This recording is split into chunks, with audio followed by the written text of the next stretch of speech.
Welcome back in here to Mondays on Montgomery here on WHIP Radio. Max Blakelock here alongside Charlie Halleckman. If you're tuning in live on YouTube. We are live. You can see us. You can hear us. Hopefully.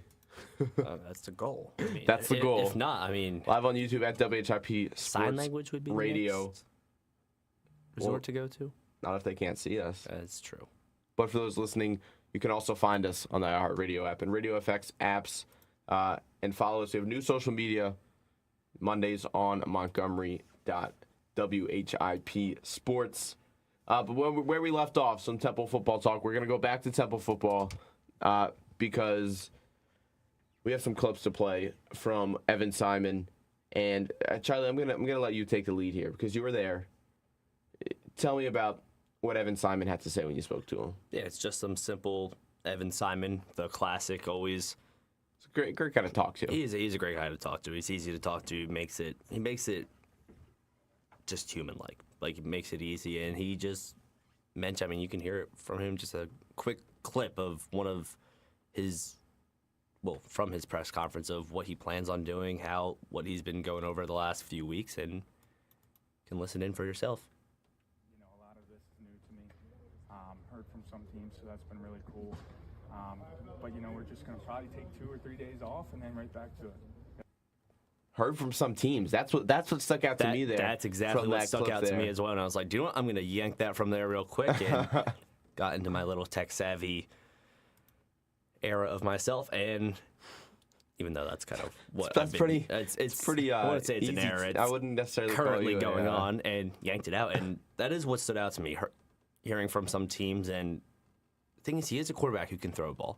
Yeah. He's athletic enough. He's more athletic than I'd say people give him credit for. Yes. I mean, we saw him, even that he showed. We did see Evan Simon run the ball more this year than we did last year. And especially later in the season, too. There were times where 192 total rushing yards on the year. Yeah, there were 2 times rushing touchdowns along with 34. Yeah, there were times in each game where it was more and more he was setting a career high. I was like, whoa, Evan Simon's running the ball. A lot of options that we saw there. And it's a big factor in winning football games. And when you have a quarterback that can do it and throw the ball, it opens up a lot more. Yeah. And then Cameron Stewart. You also spoke to him after in the interview. What did he have to say? He was positive. It seems like he has an idea that he's going to go somewhere. He's, I'd say, the biggest name on the team when it comes to the draft because of just how good he's been. He's just a good football player. And he knows he's able to go somewhere a team's gonna want him. Because when you can get someone that disruptive on the defensive line, even if they're not up to that level you think they can be at yet, you're able to turn that player into someone who can become that level. And a clip from Cameron Stewart during his press conference, another one that stood out to me, just like Evan Simon.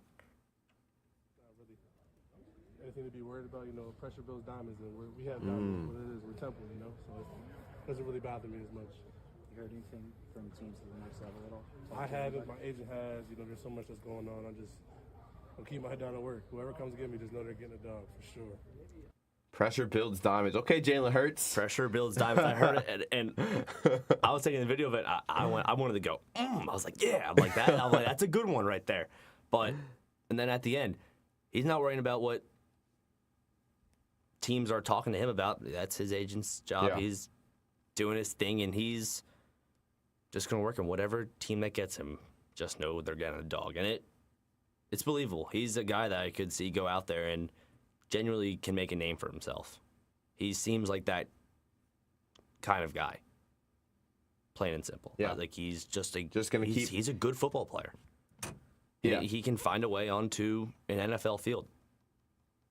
Just keeping that head down mentality and work.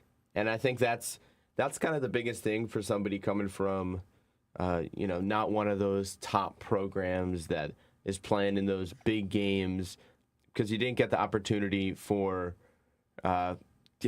Temple really in any of those big games. I mean, they played Oklahoma, wasn't near the result that anybody was hoping to see there.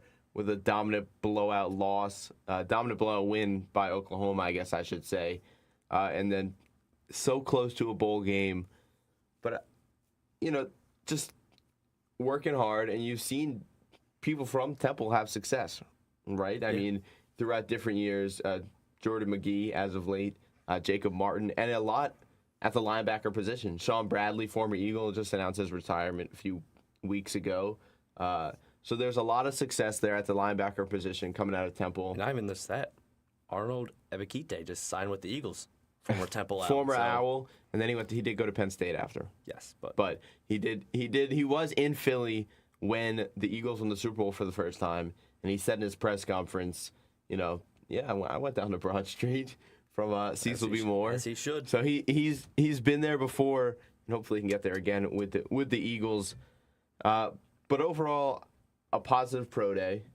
But let's look ahead to the spring season. And real quick, back to Cameron Stewart, the type of player he is. He led the team at pro day in the broad jump at 10 foot 3 inches, which he outjumped Kajaya Holloway at 9 foot 11, which it just shows how much of an athletic monster he is.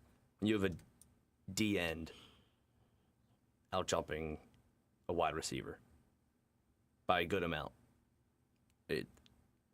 it's scary seeing someone that big do that. I mean, like we said, Cameron Stewart is a dog. Like, there's no way to put it. We keep saying the same thing over and over again, but clearly the winner, I guess, if you have to choose a winner of the pro day, is Cameron Stewart.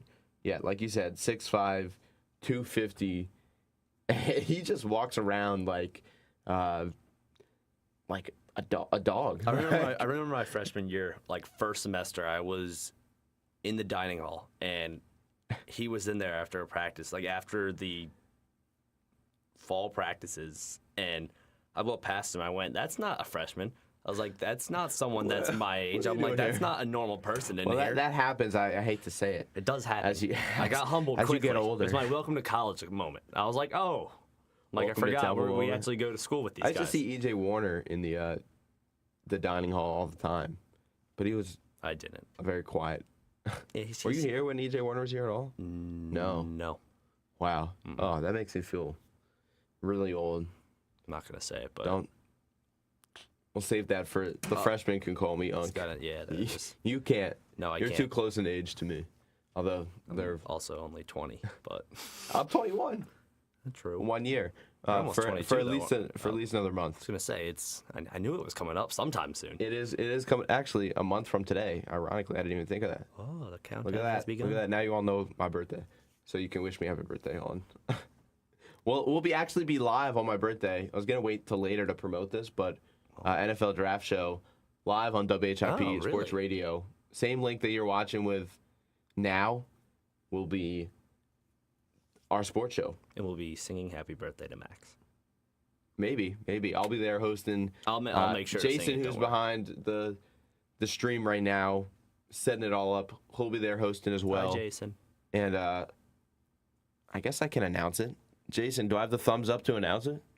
Oh, getting the thumbs up from Jason. Can we get a double thumbs up? He wants a double thumbs Bang, up. Double thumbs up from Jason. It's called confirmation. I wish there was a camera to put on him, but he probably doesn't want that. Let's get a really cheap camera that's just like terrible quality just to show Jason. Bad angle. Wow. I didn't say that, Jason, but Big Dan, also our third host. Oh. I did hear rumors about that. Yeah, the rumors were floating around. It is official. Freshman who was in my seat just a few weeks ago when I was in Alabama here for our Mondays on Montgomery show. Did a great job. He will be one of our 3 hosts for the draft show. Start him young, getting him going, and hopefully can build this momentum, and he can kind of take that step going forward. So we'll see. That's the goal. I'd say he's got momentum already. But make sure you tune into that. We'll hype it up a whole lot more. You can actually come see us. We haven't confirmed the location yet. I was going to say, did we confirm a location? We are confirming on Wednesday. Oh. So next Monday, we'll tell you all the details. Hopefully all the given double details thumbs up again for the draft show. We'll get another double thumbs up from Jason. But we did just talk about the draft show for a while. So let's talk about Temple's quarterback battle going in. Johnny Shepard, Jackson Smolik, the two names everyone wants to know, and they're both living in the building, just like Evan Simon did last year. I guess They said that? That's what Casey Keeler said. They're both living in the building. They've built that relationship, and I guess they're learning off of Evan Simon what he did when he was literally living in the building. Yes, there was a blow-up mattress in the room It where worked in the press beginning conferences. beginning of the season there. Yeah, it did, and then we had that whole story ready. Well, I mean, even though it came out, we had that whole story ready to just blow up. And then... Oh, what story? Explain the story here. If Temple made a bowl game with Evan Simon him sleeping in the... Yeah. Literally in the room with the press conferences. That's gold there. I was ready. I was like, this is a story that's just going to blow up. Yeah. And it got out a few times during the broadcast. It was one of those casual things to say in all different broadcasts. But that 6th win was right there. It was right there. Yeah, so this team needs to make a bowl. I mean, I think the team, I'm really excited about this football program. Like, I feel like this football program is on the come up. And we saw just the hype around last year, and Casey Keeler, fantastic get. And you're not expecting him to go anywhere either, right? Because he said this is his spot, right? Yeah.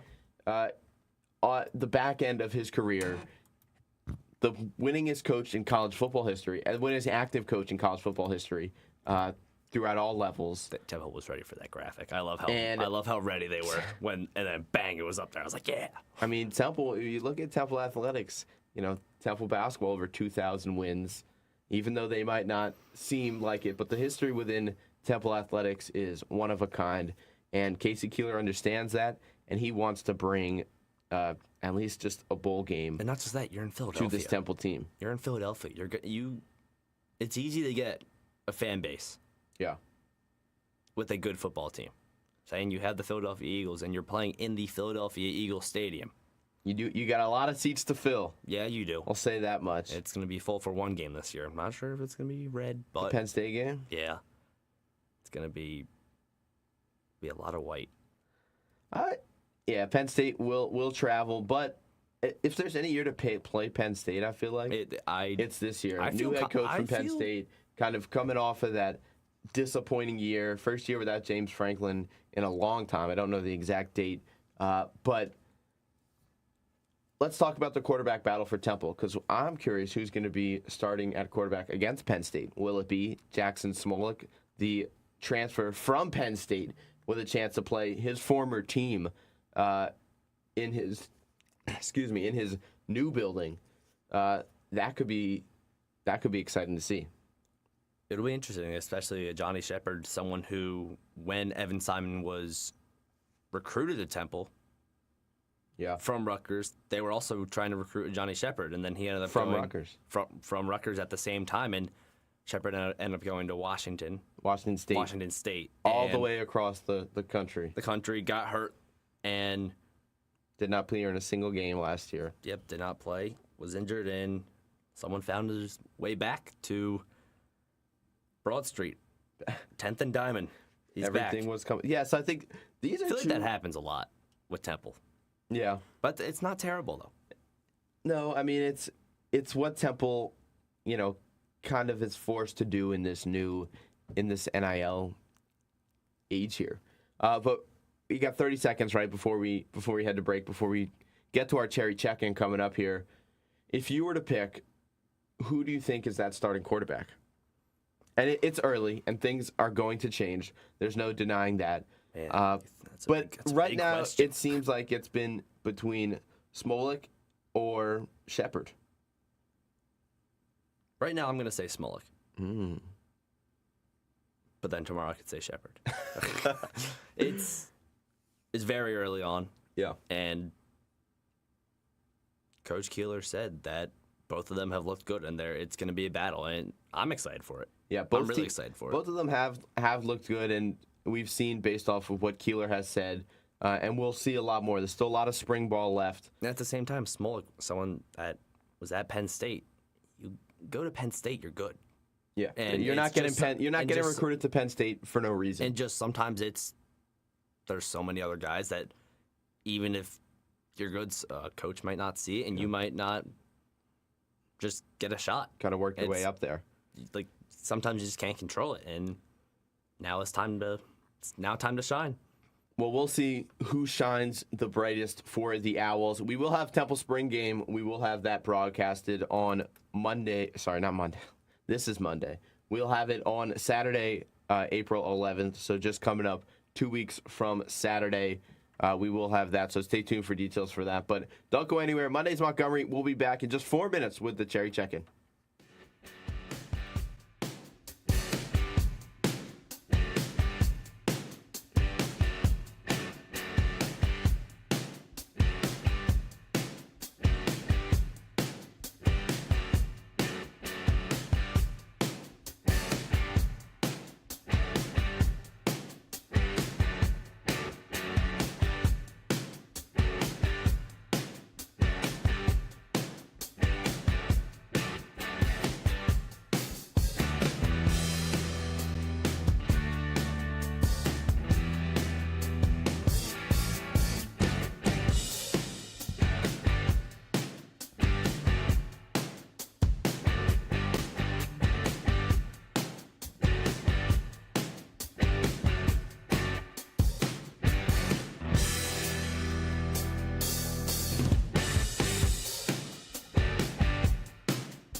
Welcome back on in here to Mondays on Montgomery here on Monday, March 23rd, 7:40 a.m. Eastern Standard Time. Tom McCarthy joining us, hopefully at the top of the hour. A busy man. It's a goal. Called some March Madness games last night. He was done late last night. And he has opening day on Thursday. So we appreciate the time that he's given us later. But before we get to that, we still have our Cherry Check-In, our annual segment where we talk everything Temple athletics. We did talk football. We talked basketball. Let's talk some non-revenue sports here. And starting off with a team that started extremely hot, but has lost their last three. A little bit of a concern, but at the same time, conference play cloud. Always. I think they get over the hump, and that's the women's lacrosse team. Women's lacrosse started off 8-0, are now 8-3, 0-2 so far in conference play. They lost to ECU 8-7 on Saturday. That's 3 straight losses now. They travel down to JMU to face JMU on Saturday at 12. So JMU 4-5 on the year, 1-1 in conference play. But this women's lacrosse team very hyped up out of the gate after starting up 8-0 and beating number 17 Penn at Penn as well. Now they've fallen off a little bit, but I don't think there's room to be concerned, and I'll tell you why. Because out of their 3 losses, they lost to Rutgers by 1, 17-16. They lost to South Florida by 1, 11-10, and then they lost to ECU by 1, 8-7. So realistically, this team is right there. They just have to kind of, I wouldn't even say get over the hump because they're 8-3, but in conference play. During the conference play time, that's what matters, and you're 0-2 in conference play, so not where you want to start in conference play. So a win over James Madison would be huge. Before you get to come back home, and you have 2 straight games at home, April 4th you play Old Dominion, and then April 11th you play Vanderbilt. Kind of took the words out of my mouth how all the games they've lost were close. They were still in the games. It wasn't like they got blown out in any of them. It wasn't like, like it was complete and total fluke in a way to say it. But yes, they beat Penn. Penn's also 3-5 overall, the record. So at the time, a little misleading. But at the time, though, you beat a ranked team. The momentum and the excitement. But at the same time, Penn's played a good schedule. They beat Drexel, but then lost to number 7 John Hopkins, not St. John Hopkins. John Hopkins. St. John's. Then lost to Temple. Lost to number 13, Loyola, Maryland. Won at Dartmouth. Lost to number 6, Florida. Beat number 22, Georgetown. And then just recently lost to number 3, Maryland. So their schedule was difficult, in a way to put it. Saying it was difficult. A lot of ranked teams on there, and they just didn't win the games. But the women's lacrosse team, I'm sure they'll be fine. It's just conference, and you just got to pick it up, play complete games, and just I'll say what you said. Get over that hump and just get that lead and keep it. They were trying to get the lead the other day, weren't able to. We're right there, back and forth, and just didn't happen. Yeah, well, we will have some lacrosse broadcasts for you guys on WHIP Sports Radio on YouTube when they are home. So April 4th against Old Dominion, and then April 11th against Vanderbilt. You can make sure to tune in live on YouTube for the call for that. We'll have some people on that. But let's move over to another sport. And this time we're talking women's track and field. They had their first outdoor meets of the season this past weekend, and they were split.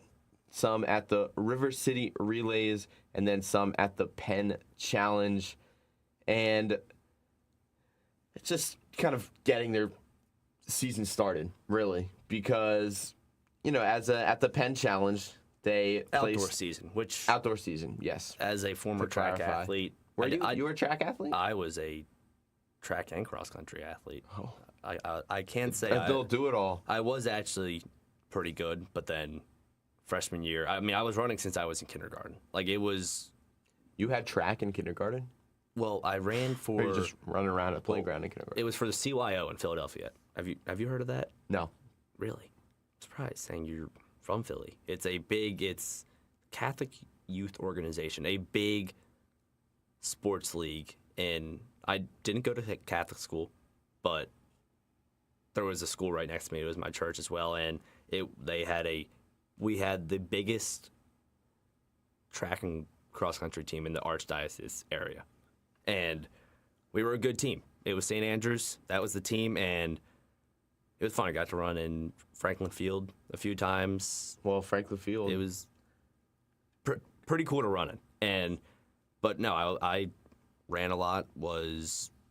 Got hurt my freshman year, my second mandatory practice in cross country, got surgery, and then Oh, wow. it was a mini stress fracture that, Where, in your back? no, it was my foot. Foot. Yeah, and my back. I had a stress fracture in my back in high Oh. school, so That's that's where I was my mind went. baby jogging after a workout and felt like my foot got stabbed, and then Both Charlie and I had injuries that derailed our athletic careers, so we're here talking about athletics. I Yes, was but- not a track and field athlete, It- or not that I was going extremely far, but I'm actually curious how far I could have went if I kept running in high school. And we'll never know. We'll never know. I guess we'll never know. We'll never know. But Temple placed third in the 4x400 relay. Oh, wait, real quick, but back to indoor, outdoor. I ran indoor a few times, and the difference of indoor and outdoor is significant. I mean, the breathing overall, and as a track athlete, you prefer to run outdoors. Plus, it's Really? I feel like I thought, for some reason, I thought it would be. it's a lot harder to Opposite. breathe indoor. I guess and it's kinda I mean, I was stuffy and I was packed also a and- distance runner as well, so that's also another. It's a different factor Makes looking at it, sense. saying the track's half the size indoor. Yeah. So, continue on. Well, just relaying the Track result. expert The came track. out of me. I love it. That's what we're here for. Because I don't have much track expertise at all. Needs to improve in that aspect for sure. But the Temple team placed third in the 4x400 meter relay with a time of 4:21.82, and then they will travel to Raleigh, North Carolina for the Raleigh relays on March 26th through the 28th, this next upcoming weekend. And Penn relays are coming up in a month. So now midweek. What? Midweek? No, Penn relays. No, I'm talking about Raleigh. Oh, Raleigh. 26th. That's in 3 days. 26? Is that not Saturday? Saturday's No. the 28th. Yeah, Yeah, it's the 23rd today. you're right. Well, it's coming up midweek. They finish on Saturday. But Penn relays is kind of the exciting, legendary event here in Philadelphia at you Franklin been there Field, before? as you mentioned. That's a good question. Not that I remember. So I grew up like right down the street. So I always heard the Penn relays. I would kind of walk around. I haven't been in years. I It's an maybe went electric when I was atmosphere. younger. It's awesome. Great atmosphere. I mean, some of the best track athletes in the world, and it attracts a huge crowd too. So that's coming up next month, and I'm sure Temple will have some athletes representing them there. But let's move on to our next Terry check-in sport, and that's women's gymnastics. So the women's gymnastics season came to an end this past week at the EAGL Championships. Now, EAGL, East Atlantic Gymnastic League, is what it stands for. And they finished fourth at those championships to conclude their season. And then what stood out to me, their assistant coaches were named EAGL Assistant Coaches of the Year. That's Brittany Miller and Joel Shugart. Am I saying that right? I think so. It's better than Kalijah. It's better. I had Even though you I had had it. some troubles with Kalijah Holloway earlier, but Either way, now I got it down. I say just go with the gut and stick with it. So that's what's happening with the women's gymnastic as they wrap up their season. Women's tennis split this week in their matches. They beat Norfolk State 4-0, and then they lost to Penn 4-1. Now they're 6-6 on the year, even right there at 500. They Sounds like Temple. just No shade to any team. the Temple way. That's kind of the Dallas Cowboys way, like always hovering around We 500. cannot compare Temple to Dallas. I'm That not. would be You a brought up sin. I brought up Dallas. Yeah, but that's on you. in terms of That you just can ruined always my count day. on That the just made you can my always day count on the miserable. Cowboys to be like 9-8 or That is 8-9. true. That is true. It is always good to just, when you think of the Cowboys, think of a mid team. A mid team that thinks they're great. Not that this Temple Dallas team sucks. is like Plain that, simple. but yeah, when in doubt, we'll go there. But 6-6 on the year. They're 2-0 at home, 2-4 on the road, and 2-2 in neutral sites because they did travel to Penn and lost at Penn. But good thing, like I said, they are 2-0 at home, and their next 4 matchups come at home. So some success on their home tennis court here on Temple's campus. They got St. Joe's on Wednesday. They have Howard on Saturday. Then they have Villanova on Sunday. And then next Tuesday, the 31st, they get Delaware. So hopefully when we do our cherry check-in next week, we'll talk about 3 more wins for this Temple women's tennis team and a 9-6 total record. That would be nice. It definitely would be nice and get above that 500 mark. Plain and simple. That is always the goal. This Temple tennis season ends in mid-April as they have the American Conference Championships from April 16th to April 19th. And things kind of rapidly come to a close for the spring sports here in April, and we are not too far away from that. No, in that dry period, it's scary. Once Yeah. basketball ends, it gets dry real quick. There There was a lot of changing up of the rundown last night. There was. It was a difficult one. There was. I mean, I'm sure we'll get some portal news, whether April 7th. positive April 7th. or negative, within the next few weeks. I feel like it's never positive unless you bring in someone big. With Temple, I mean, when Temple brought in Jamal Mashburn Jr., I was like, Oh, yeah. what? Wow. And then, I mean, he was great. He was great. terrific. That was a great get by Adam Fisher and his staff. It was. I'm interested to see what Adam Fisher is going to do with his staff and when he makes those decisions by, because I think he's got to make changes on his staff after this past year, whether he wants to or not, because is he coaching for his job next year? He just got a 2-year extension. So I think I would give him 2 more years. I was firm on saying it's difficult, especially with how the season ended. I could say it's warming up. The seat's warming up a little bit. It's not hot, but yes, that extension. I mean, they're right there. I don't know how long we can say that for, but they're right there, and there's flashes you can see, and you could even see. I mean, they beat the USF team that won the American and almost beat blew Louisville out Tulane, Louisville. in the tournament. I'm talking about USF almost beat Louisville and Temple beat USF. Exactly. Almost beat Tulsa. Right Like there. they're right there. It's just It's a lot of late game turnovers, a lot of one possession gains, a lot of times you can't get a shot up at the last second. rough second half play from the Owls. But when they're on, they were on, and we've seen that. We saw it against Tulane earlier in the year from the men's team. But we'll see what we get from them going forward. But that'll do it for our cherry check-in. When we come back at 8 a.m., we should have Tom McCarthy, barring any technical difficulties. Don't go anywhere. We'll be back at 8 to talk some Phillies, March Madness, and a lot more. Mondays on Montgomery. We'll be back in just 5 minutes.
Welcome back on into Mondays on Montgomery as we bring in a very, very special guest this morning.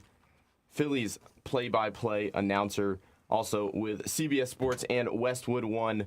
Very busy man as he was on the call last night for 2 March Madness games. And then he's got Thursday, opening day. Tom McCarthy, thank you so much for joining us. You're welcome, guys. Thanks for having me. I'm surprised he didn't fall asleep right there over that short break. I mean, How do you do it? I don't Hey, man, know. I'm folding sheets right now. I got to get the condo ready for when I leave today. Well, I want to talk first about the games last night. Iowa takes down Florida in a thriller. I mean, what a game. Game-winning 3 there by Iowa and first number 1 seed out of the tournament. What a game. I mean, what was that atmosphere like down there in Tampa? It was great. I mean, obviously it's only 2.5 hours from Gainesville, so it was more of a Florida home game than anything else. I've said this before to people. I've done Iowa and I've done Drake the last 2 years, which is where Ben McCollum and Dennis Sturts came from. He's a really good coach, and some people wonder, does coaching really make a difference? And sometimes it doesn't, but in this case it does. I mean, he figured out how to attack the guards from the outset of Florida because the perimeter was so important because of the guards. Boogie Flan, Xavier Lee. Xavier Lee's the transfer from Princeton. But also the forwards are kind of like passing forwards. So if you don't pressure that area, then you're going to be in trouble. And he kind of figured out how to fix that. He's just a really good coach. I mean, he just makes a difference. And they understand the game plan. And I always like when teams kind of slide into the home domain of, let's say, the higher seed. Like that's what happened in this case, and sort of take the crowd out of it. Although the crowd was into it the entire time, it was a perfect March Madness atmosphere. Definitely. And then that next game, a little bit of a different story. A Really, little different story. Yeah, a little different story. Yeah. Alabama dominating from the start there and just continued to cruise for that. But I mean, what do you expect from this Alabama team? I mean, they're the best offense in the country. It's either are you going to get that offense to click one night, and if they don't click, then you need the defense to click. So what's with going forward in that? And clearly clicked last night from the jump. Yeah, I have to admit I was very surprised that it went that way. I thought Alabama would win. I just thought it would be a more competitive game than it was. They have weapons. I mean, they were without Aiden Holloway, who got in trouble for possession of marijuana and is not with the team right now. But they still had enough weapons. They still have enough veteran presence to kind of control everything. And to me, that was the thing. I mean, they controlled the tempo, they controlled the energy, and again, game plan wise, they had everything locked in for what they wanted to do. Now, do I think that they have a chance moving forward against Michigan? Well, I mean, if they do, they're two bigs. Sherrell, who's pretty good. His motor, he needs a break once in a while. Sherrell and Bol Bowen, who kind of slides in and out on the perimeter.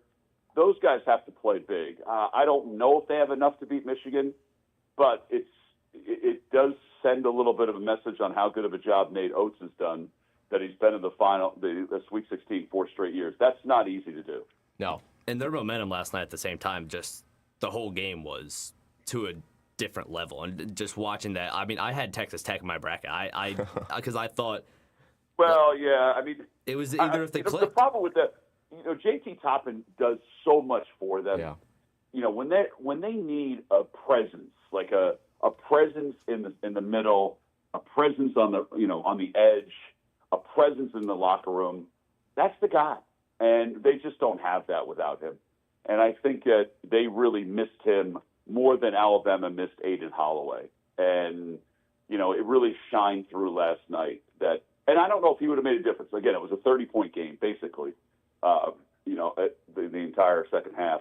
But I think he would have maybe set a different tempo in the early part of the game. Definitely. Well, let's transition out to the Phillies opening day this Thursday at Citizens Bank Park against the Texas Rangers. And some young faces now on the roster. Justin Crawford and Andrew Painter is kind of where I wanted to go with this first. What have you seen from the two of them this spring, both on the field but also kind of behind the scenes and their mentality? Everything that they bring off the field is the perfect mentality for a Major League Baseball player. And in Philadelphia, I think it's an even more important mentality. You know, they're sort of under the radar, unassuming. They don't get in anybody's way. Extremely well-spoken, both of them. Mature for their age. I'm excited about this. I mean, there's so much different with this team this year between those two guys, and the bullpen is just entirely different except for Duran, Alvarado, Banks. It's a brand-new bullpen. So, I'm excited to see what Painter does on the mounds. The one thing about Crawford that I'm impressed with are his bat-to-ball skills for such a young kid. Now, he's going to strike out, but at least in spring training, what we've seen is that he is putting the ball in play. And, some of his groundouts have led to RBIs, and some of his hitting the opposite way has enabled Ron Thompson to do some things differently. So I'm excited to see what he does. And I will say this, guys, he's a way better defender than we were led to believe from all the scouting reports. Now, again, it might be different when the third level is on the stadium at Citizens Bank Park, but at least in spring training, he looks a lot better than what I think people anticipated. Yeah, I mean, with the speed, you feel like it has fast. to be. He's really fast. And even the balls that he hits on the ground with he doesn't lift the ball at all. I don't worry about that. I think that'll come. And I think that you have to I think we're so, and it's a good point, because I think we're so ingrained with the fact that you've got to lift that we forget that baseball was played for a long time without forcing the lift. So just give him a chance to kind of establish himself, and I think you'll see the power come. I think it'll be more of a line drive power situation than anything else. Yeah, and that's the thing. He can do that too, which is also he can do that too. Putting the ball on the ground, and it helps. And you mentioned at one point how it's a new team with a new bullpen and Painter. How much do you think it makes an impact with Painter and Crawford coming into this team on a team that's, in quote, running it back again? How much of a change do you think it makes that these two new young guys are in the building? Do you think it takes even some pressure off of Harper and Schwarber up there, knowing that they're the stars now? There's other people watching these new young guys come out expecting a lot. Well, I don't know if it takes pressure off of those guys, because I don't know if they want the pressure taken off of them. I think that they're kind of built for it. What I do think is that it does deflate the narrative of running it back fully. Now, I do understand that there are some players that are coming back. There's obviously some of the most important players that are coming back. But those players were good players. Like, they were all-stars. So I think there's an influx of youthful energy that every team does need from time to time. And I'm a big believer that if you are going to win a championship and win championships consistently, then you have to have players from your farm system. I go back to the Yankee teams that won it with the Jeters and people like that. The Yankees brought up all these guys from the farm system: Posada, Andy Pettitte, Bernie Williams, Derek Jeter. They didn't just do it by going out and getting free agents, because you can't spend $25 million on everybody, although the Sanchez contract the other day shows that they are willing to spend money. You just need to have some of the influx of younger players in order to be successful. And that's the part that I like.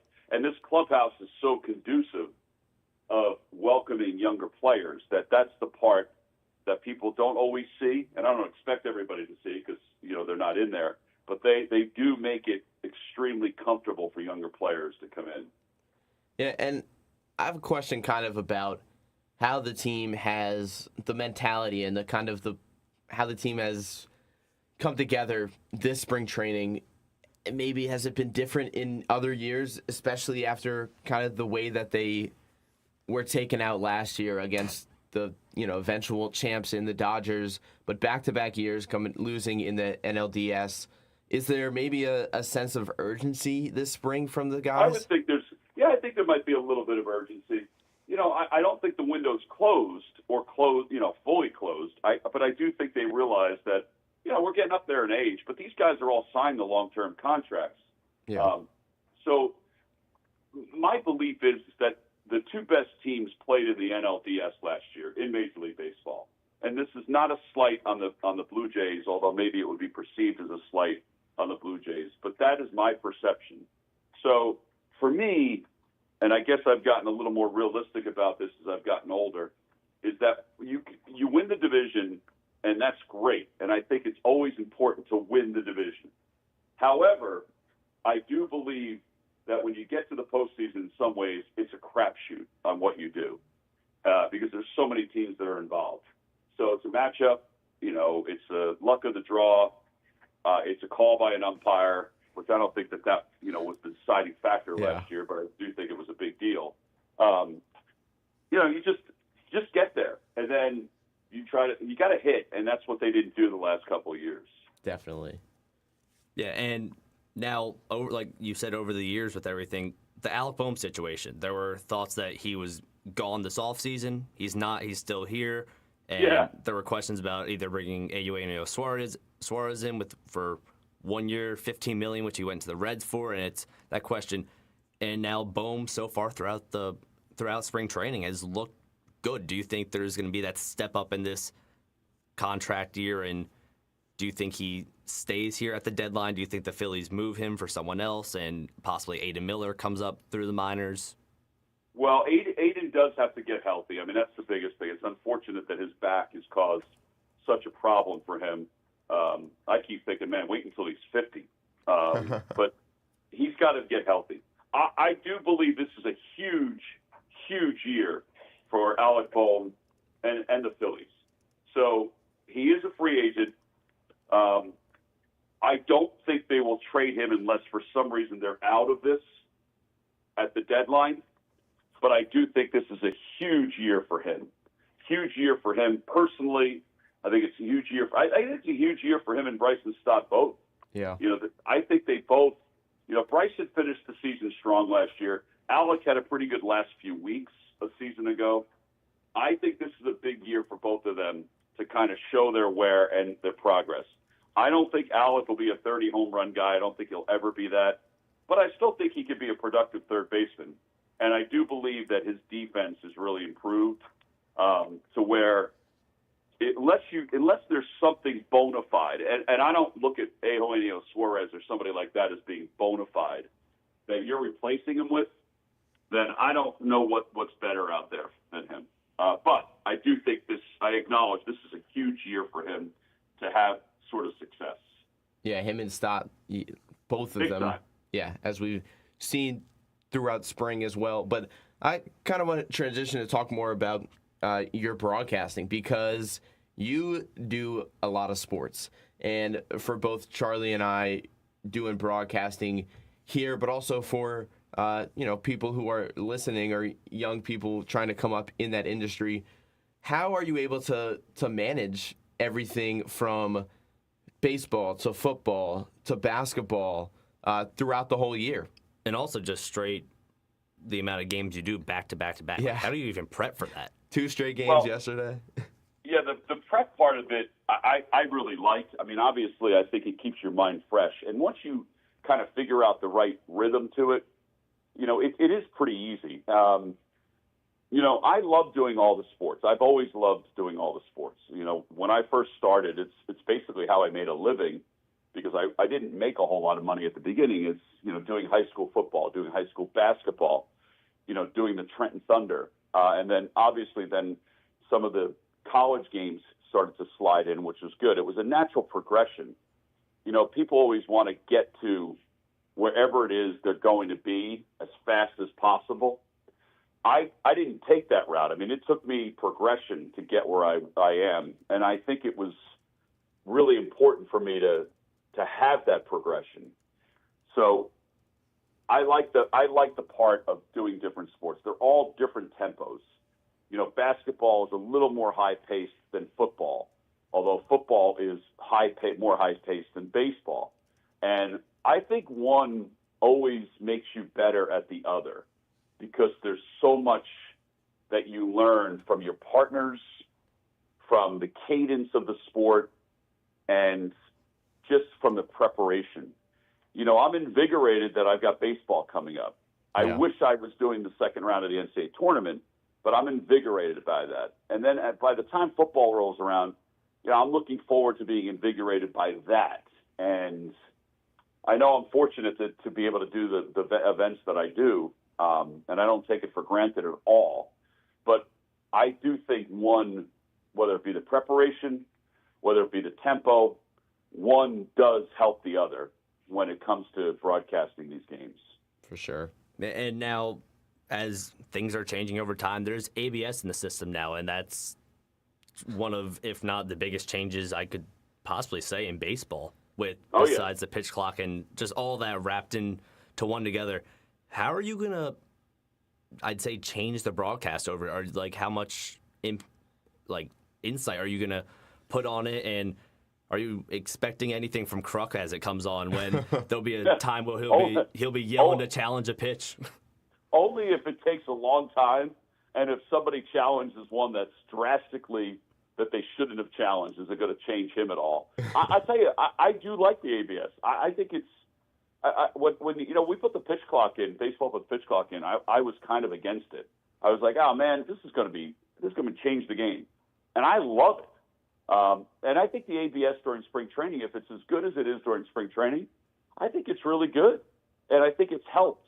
I don't know how the umpires feel about it. I've only talked to a couple of them, but I just think it's going to make the game a little less. There's going to be a little less of an argument about things, which, at this point, you barely have arguments anyway. But I think it's going to be better for the game. I think it's going to, these guys are good, these umpires. And I think if anything, the spring training of ABS has shown us that they're really good. And a lot of these changes in ball strikes, it's very small as far as where the baseball is and what the umpires see and don't see. It's real. There's only been a few that have been drastically overturned where it's like, man, that ball is right down the middle. So I think it's going to be a good thing. I really do. And as we, only a few more questions for you. I know you're very busy. So Charlie and I wanted to ask you about some of our favorite calls of yours, but also curious of some of your favorite calls. I mean, the Harper walk-off grand slam against the Cubs, when you caught Freddie Freeman's home run while broadcasting it in center field. That's right. I'm still an athlete. It's one of the greatest moments ever. Ever. I remember that. Should be in the Hall of Fame. It truly should. Do you have that ball, by the way? No. I do have the ball. It's sitting in the glove still on my desk at home. Really? I didn't have it at first. I threw it back, and then the young girl who the ball girl gave it to gave it back to me a few weeks later. And, I do have the ball. It was pretty cool. I mean, the whole thing was really cool. It was kind of surreal, to be honest with you. Yeah. But people, I feel like, often think about the home run calls, but you also were able to call Roy Halladay's perfect game. Where does that one rank up there for you? Well, that's it, man. That's the one to me. I mean, obviously, being able to do postseason baseball when you're a TV guy is somewhat limited, so I don't have many postseason calls that kind of jump out because, I move over to radio and I do a couple innings, which I'm grateful for, but the Halladay perfect game was only the 21st at the time. And to me, that's pretty special from a Philly standpoint, from a Roy standpoint, but just from a baseball standpoint. And, from what I was trying to do was just not screw it up more than anything else. I mean, that was one of those where I kind of did a radio call on TV just to kind of make sure I didn't screw the whole thing up. Yeah. Now, over jumping rivalry lines. Easy for you to say. Yeah. Yes, it is for me to say. Your son, Pat McCarthy, is one of the broadcasters with the Mets on the radio.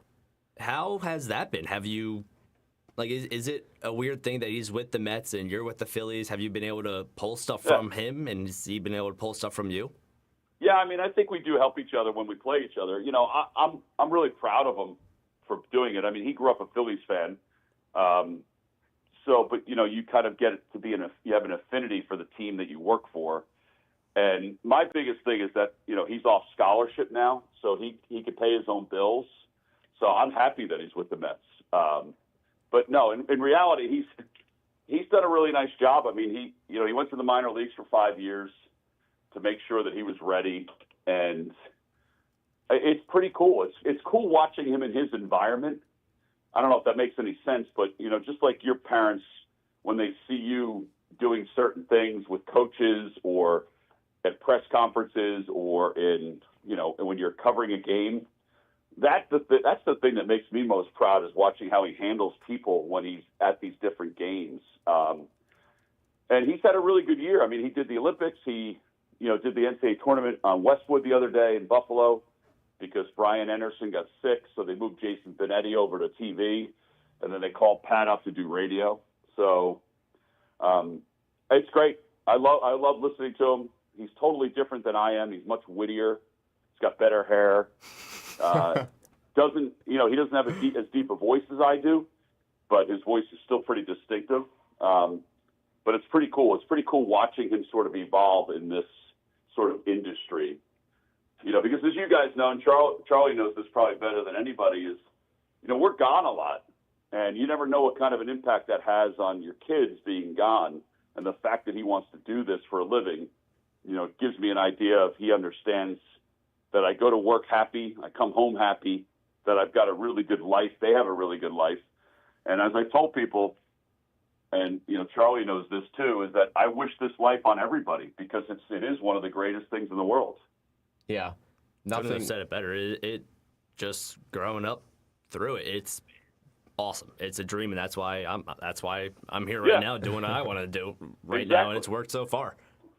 Yeah, I mean, I feel like for me, it's always you listen to those calls, you listen to these great broadcasters growing up, and then they bring the game to you. Now I want to bring the game to other people. Yeah. And so, last question for you here before we let you go. You said Roy Halladay's perfect game is up there. If you had to pick one or two calls, which are they? What are your favorites? And also, I'm going to add on to that real quick. When right before that call happened, did you have an idea? Were you trying to plan something, or did it just come straight off the top of the head? Yeah, it's mostly off the top of the head. I did want to make sure that I did tell the story that it was the second perfect game in Phillies history, the 21st overall Major League Baseball history. But that was pretty much it. I wanted to let the rest of it flow. Fortunately, it was a pretty good. There was a lot of action on the play, so that was good.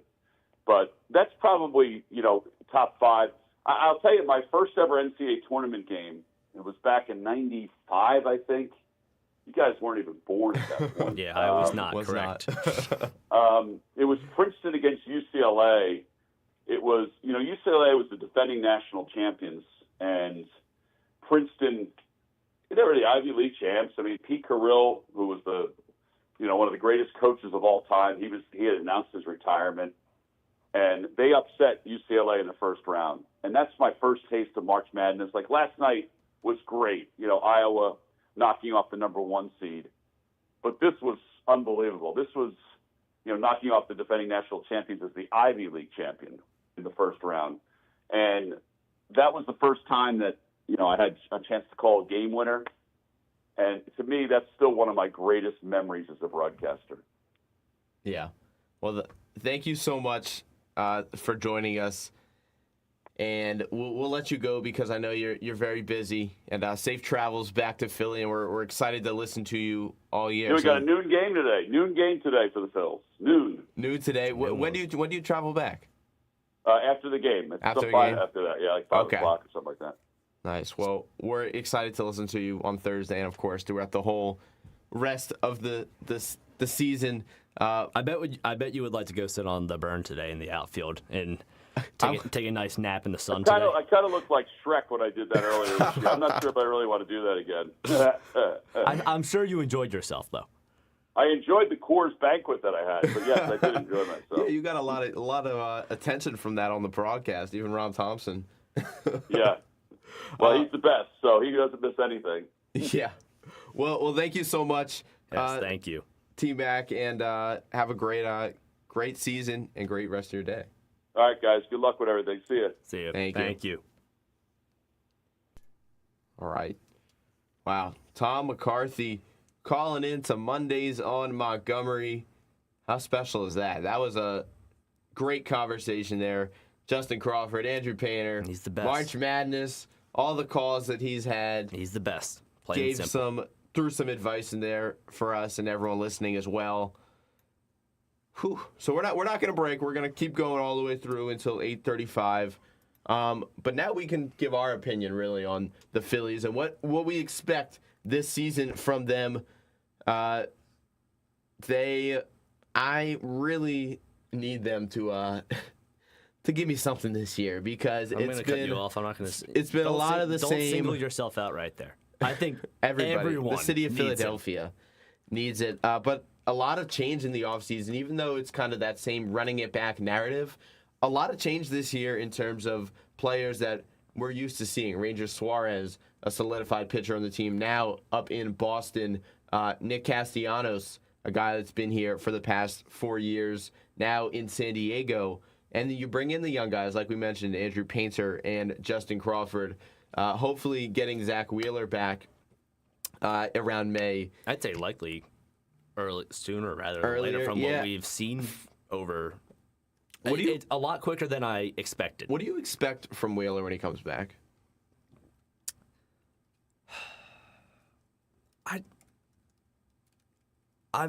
The whole time I've just been thinking about this. It's been one of the questions that's just been I haven't been able to yank an answer out for myself. Like, I feel like I've gone back and forth. I have. Like, would it surprise me if he came out and dominated? No, not at all. Would it surprise me if he came out and looked shaky? Not so much either. So I think the velo is probably going to be down. That's probably my biggest concern because of how dominant his fastball was throughout his total career so far, but also that's what has kind of made him a successful pitcher in these past few years. Yeah, which is it. That's where it raises the question. I don't think he's going to go to the minors to ramp up. I think he'll just do stuff at the ballpark early, prior to the games, have some live at bats, and ramp up there, which will have him up to par with where he wants to be at that time. And I'm really interested on how he's going to fit in the rotation when he comes back from this injury. I'm trying to decide whether or not I trust the Phillies rotation without Zach Wheeler. I trust Christopher Sanchez. He has been great. He got a contract extension just yesterday. Kind of proves how great the Phillies think he will continue to be. Obviously, a lot of faith in Andrew Painter. Aaron Nola pitched well in the World Baseball Classic. That's the one question. Aaron Nola. It always seems to be a question. How is he going to rebound from last year? Yeah. Where last year was a scene. Yeah. It was a home run derby. It was not the year, fourth inning home run derby. It was not something fun. But then you get to see the ravioli fourth inning in the World Baseball Classic, and it was terrific. So I like that. That was great right there. Oh, thank you. Much appreciated. But that, like, you see the World Baseball Classic, and he pitched really well, and he looked good. And it is all tournament team. Are we getting even season Aaron Nola? Even season Aaron Nola. It's that's what it was much better that's in what the, it was lining the up even to be. Seasons than the odd year seasons, and it is 2026. So we'll see. Nola will get the bump on Saturday in the Phillies' second game of the year against the Rangers at CBP at 4:05 p.m. But Thursday, Christopher Sanchez goes up against Nathan Eovaldi and the Texas Rangers. Eovaldi last year, 11-3, 1.73 ERA. He was a force on my fantasy baseball team. It was awesome. He was it's one of my best draft really picks. Good. 22 total starts. So it won't be easy, and it's always going to come down as it seems like, as it has in the postseason, to this Phillies lineup and the bats. And I'm interested to see if the momentum from the World Baseball Classic for a guy in the name of Bryce Harper continues. Bryce Harper had his moment, I guess you can say. Didn't last very long for Team USA, but Harper had the exciting moment of the game there and almost won the finals, if you will, as he's been there before, as he homered against Venezuela in the 8th to tie it up at 2. And we're going to play this clip for you and listen to Joe Davis with a fantastic call on this one. Sends a fly ball to Harper sends a fly ball to deep center field. Better late than never. Bryce Harper has tied the championship. He's been there before.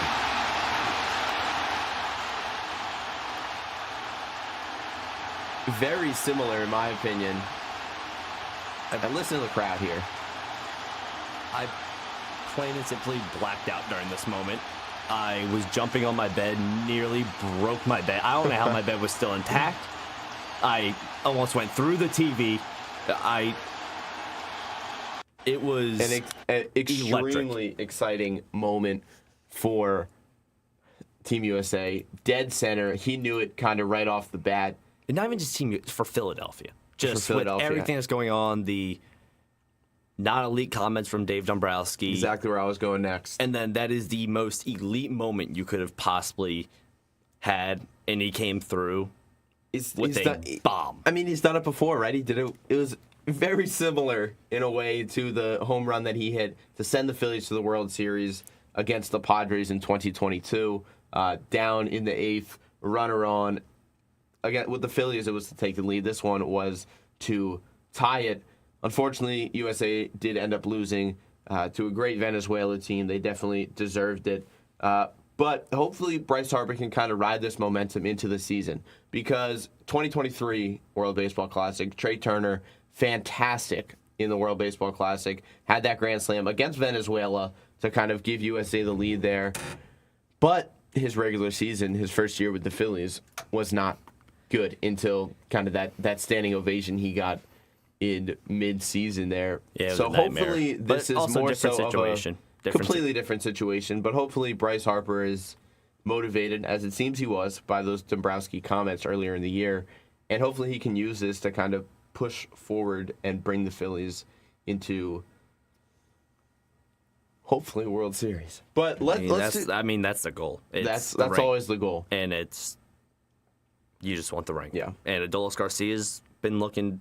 He's gotten his bat's hot. been hot the last few days. His big arms. He's doesn't skip. I don't understand. I don't understand workout. how that is natural. It is absurd. Yeah. How he does it. It does not. It doesn't look natural. It doesn't. He's someone I'm excited about. Yeah. Because you know he can be good. Well, let's do some predictions here real quick for the Phillies in general. Team MVP, Cy Young, breakout player, reliever of the year, and then we'll give a little record prediction and the finish in the division. Do you want to go first, or I can? I'd say you go first. I go first. All right. Think about that record. I think for MVP, I think I'm going to go Bryce Harper.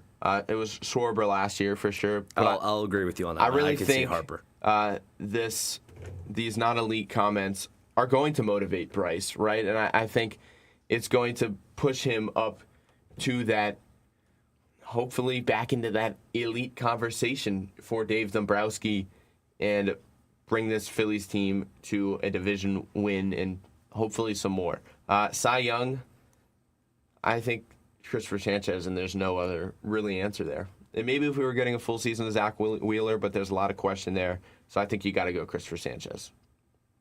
Yeah, I agree with the Christopher Sanchez and the Bryce Harper. Yeah. These Sanchez is that good, and then I think Harper's gonna have a big year. Yeah, and hopefully, saying he stays healthy. That's always the goal, a big factor of it.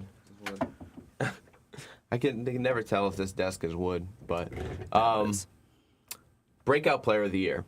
you mentioned a guy like Adolis Garcia, and that's how I'm going to pick here. I wanted to pick a guy maybe like Stott. I'm between Stott and Garcia, to be honest, because I really think Stott, the way he looked this spring training has been great. And if he can hit lefties especially, but if he can just consistently, if his average is up, I think there's a chance.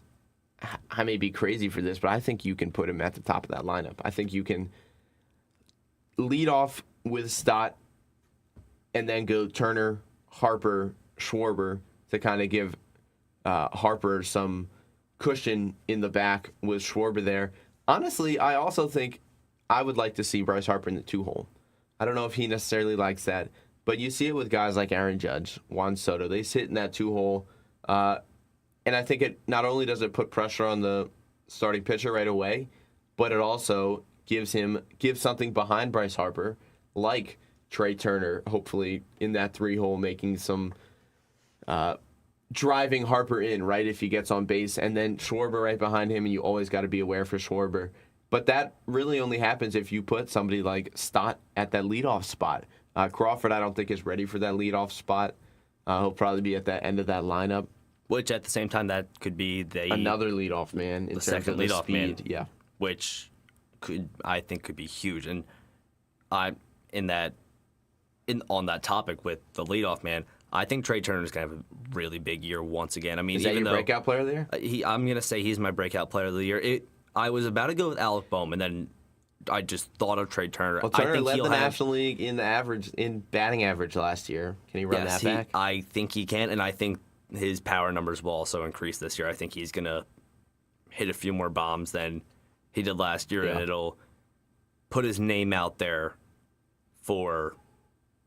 in terms of how much hype he should be getting, saying he wasn't an all-star last year, which was atrocious. Like, that should be criminal that he wasn't an all-star. He definitely should have been an all-star. And then reliever of the year, I'm pretty sure we're going to have the same answer here. I'm just excited to see a full season of Duran with the Philadelphia Phillies. Yeah, second you with that one as well. I'm also excited to see Brad Keller too. He's a quiet but great pickup for the Phillies. One of the best pickups, I think, of the offseason. Yeah. And hopefully Alvarado stays out of trouble. Yes, and like hopefully, Johan Rojas. Hopefully, I just want a full season of strike one, strike two, good luck. It's just makes Between Alvarado me happy. and Duran, good luck is right for the opposing team. Hopefully you can do a lot of pitcher through 6, and then you have Keller, Alvarado, Duran, or whichever order you want to do with Duran ending it off there.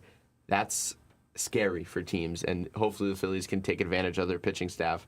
And then let's go record and division. What do you expect them to look like in terms of their wins? And then where do they finish in the division this year? I think they win the division again.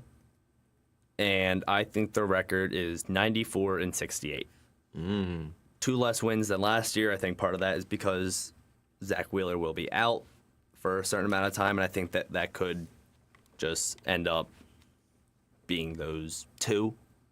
But I'm expecting a good season. I think you need 90-plus wins to win the division. Yes. Especially with the talent that the Mets picked up this offseason. If not, it's chaos. The question with the Braves is health. Are they going to be healthy? Because the Braves, it's already starting to dwindle, but the Braves are scary when healthy, in my opinion. I think I'm probably more scared of them than the Mets. Yeah. Because the Mets are going to Met. Yep. That's the way I see it. We've seen it time and time again, whether it's always fun to watch in the regular season or in the postseason. But the Mets could easily win 95 games and win the division. I don't think the Phillies get to that 95 mark. I think they can, but I think it's probably more of like a 90, 91, 92 is kind of that win mark in my mind. And I think they get there. I think they get over that hump and hopefully win the division and then can get over the NLDS hump, kind of like the Sixers in that conference finals hump that they need to get to. I'd personally like getting over the World Series hump and just winning it all. That's also just as important. But we're going to take a quick break. When we come back, Sixers, Jared McCain returns to Philadelphia tonight. sadly, he returns to Philadelphia not in a Sixers uniform. If you want to watch history, get tickets for the game because it's going to happen. I can guarantee you that one. Mondays on Montgomery. We'll be back right after this.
Welcome back into Mondays on Montgomery. I'm Max Blakelock alongside Charlie Halleckman as we come closer and closer to the end of our great show today.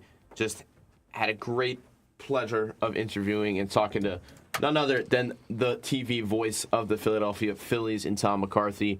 Talked with him all things Phillies and March Madness as he had some games to call there. But we're going to transition over, talk some Sixers because the Sixers... I almost forgot about them recently because of just March Madness going on. I'm like, oh, wait, I kind of needed a mental health break from the Sixers. You always do. Everyone does. You always seem to have to. And tonight, as much as I want to take that break... You can't. You're not allowed. Well, there's no college basketball. I'm going to have to watch because Jared McCain returns to Philadelphia for the first time since being traded by Daryl Morey, as he said he was selling high, and Jared McCain has thrived over there in Oklahoma City. Well, technically, he did sell high from what we've seen so far. What do you mean? For how Jared McCain's been playing. He's played great. Well, so it's been the opposite. Well, I'm saying he thinks they sold him high, but got nothing back for him, which they should have gotten. Okay, I kind of see what you're saying there. Yes. But Thunder at 56-15, Sixers 39-32, tied for sixth right now. They're in that 7th spot because the Hawks are on a heater and have the tiebreaker against the Sixers. But still a lot of question marks for the Sixers team. No Tyrese Maxey still. No Joel Embiid still. We don't know what is going on with Joel. As long as he's healthy for the playoffs. Kelly Oubre out now still. Paul George, though, he is out, but this is the last game until we get Paul George back. We'll see if it's steroid Paul or we get suspension Paul. We'll see. But I'm excited to have Paul George back and hopefully get some more continuity in this lineup because that's really what you need heading into the playoffs, especially if you're in a play-in.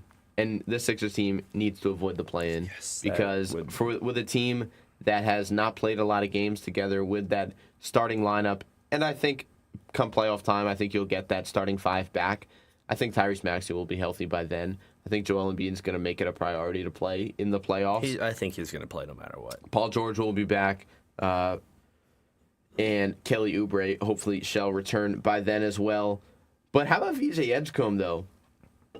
He's stepped up. In the absence of Joel Embiid and Tyrese Maxey, the Sixers have kind of needed him, have relied on him heavy and needed him to kind of be a leading scorer, and he's done just that. Sixers have won 4 of their last 5, believe it or not, 2 straight, including a win against the Kings on Thursday night, where VJ Edgecombe had 38 points, 7 rebounds, and 11 assists.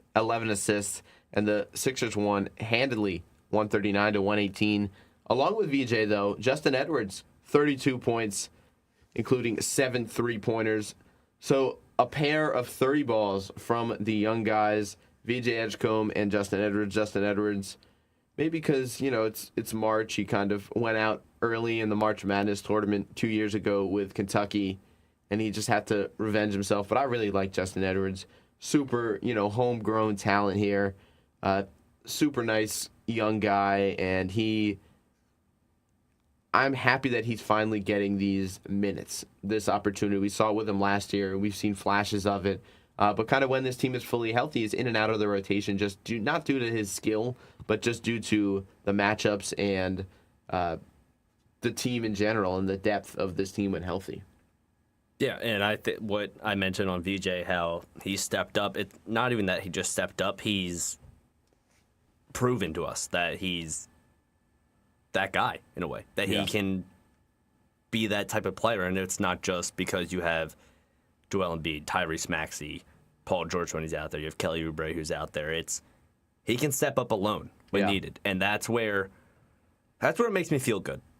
It really does, and it makes me feel a lot more comfortable. Where last year, without VJ, it was terrifying.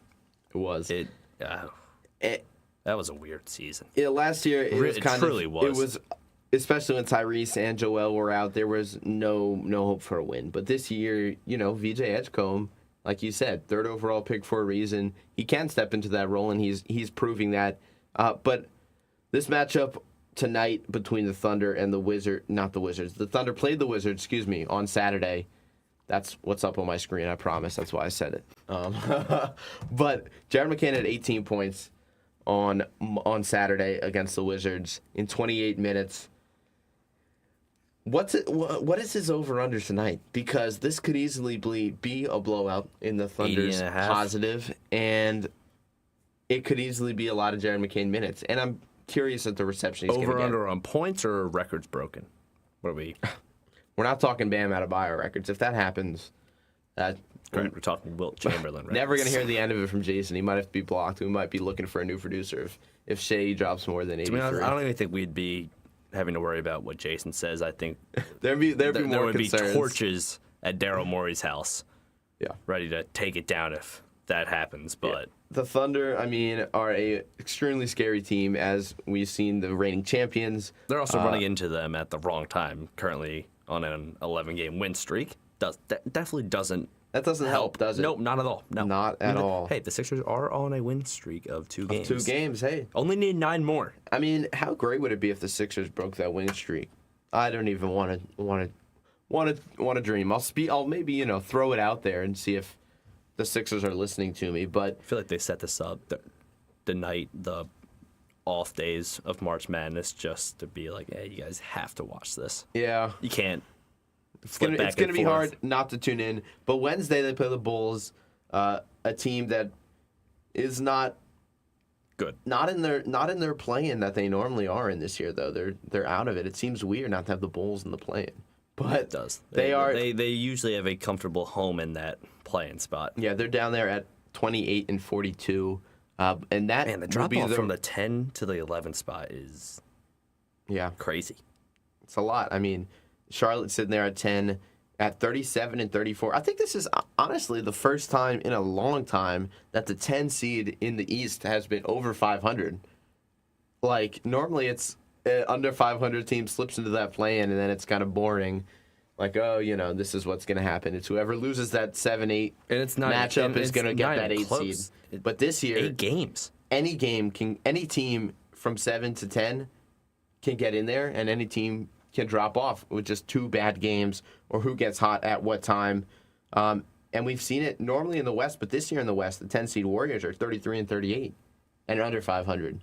So it's maybe a flip of the script. But then there's Steph Curry. And yeah, I mean... all of a sudden they can be playing like a 2-seed.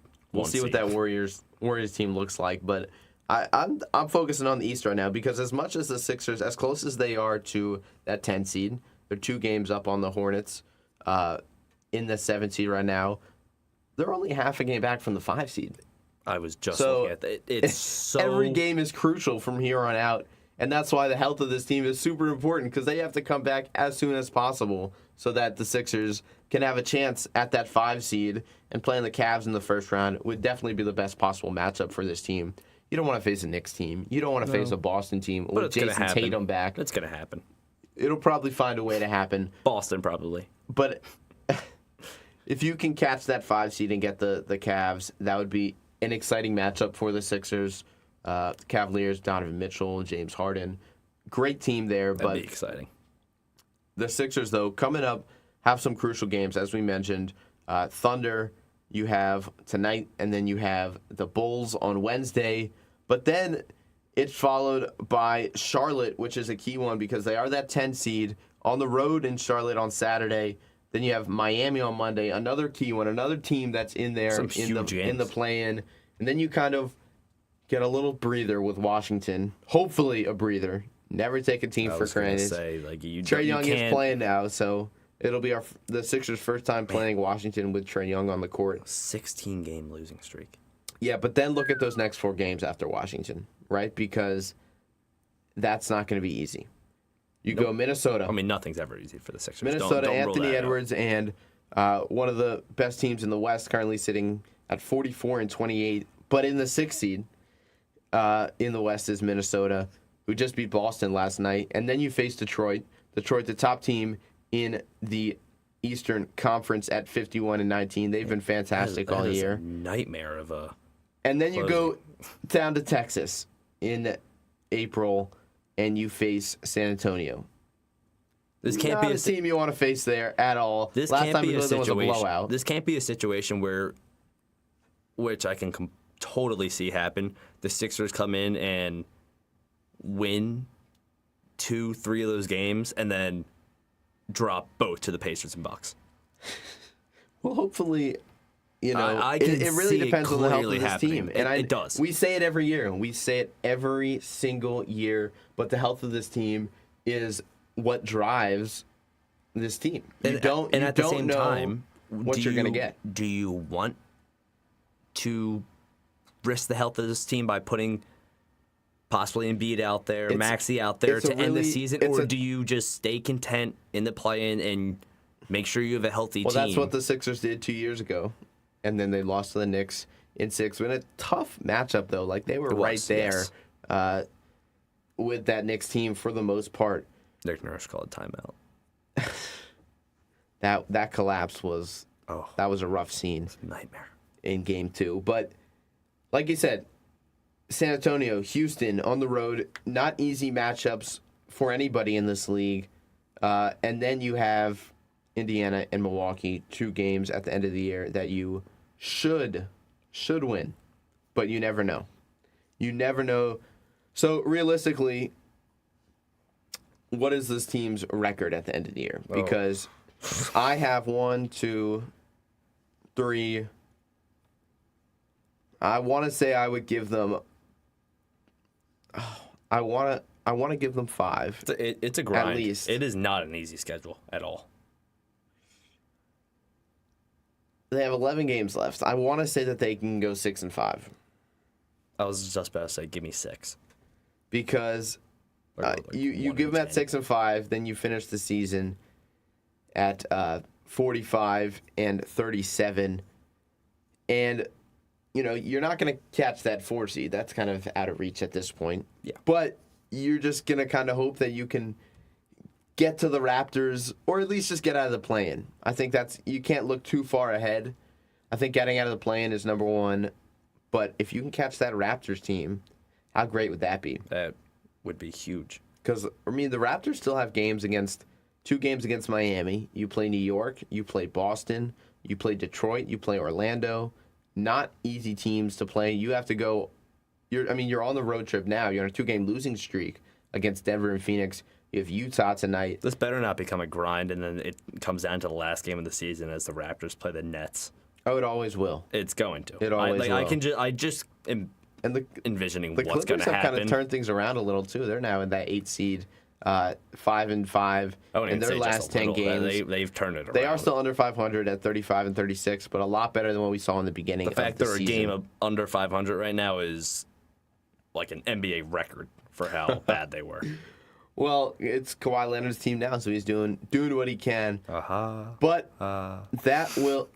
That was a pretty good one. That was a pretty good impression. That was a pretty good one.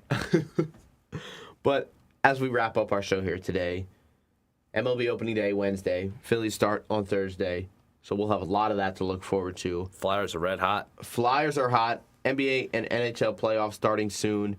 1 month away from the NFL draft. We'll have a lot to be able to talk about with that, including mock drafts. And more information on the WHIP draft show will be coming out soon. But shout out to Tom McCarthy coming on here, giving us a great 20 minutes to talk with him, all things Phillies and March Madness. We really appreciate that. Follow us on Instagram. We have a new Instagram out there. We'll be posting our guests, if we have guests, our clips from our shows, and all information's on WHIP Sports. It'll be on at Mondays on Montgomery.WHIP Sports. It's an Instagram page, so make sure you go give that a follow. We'd really appreciate that and get this thing up and rolling here at the end of March, end of this, as we close in on the end of the semester. But we'll be back next week, March 30th, for the next Mondays on Montgomery. Hopefully it's sunny and warm. Hopefully it is sunny and warm. That's always nice. It'll snow. It's ice. No more snow. I took my snow stuff home, so. I think I might have walked in here in the morning and have been dry once. I mean, our very first show was the blizzard. Yeah. And of course, we had planned it out, and we were like, well. Mother Nature's giving us her tests.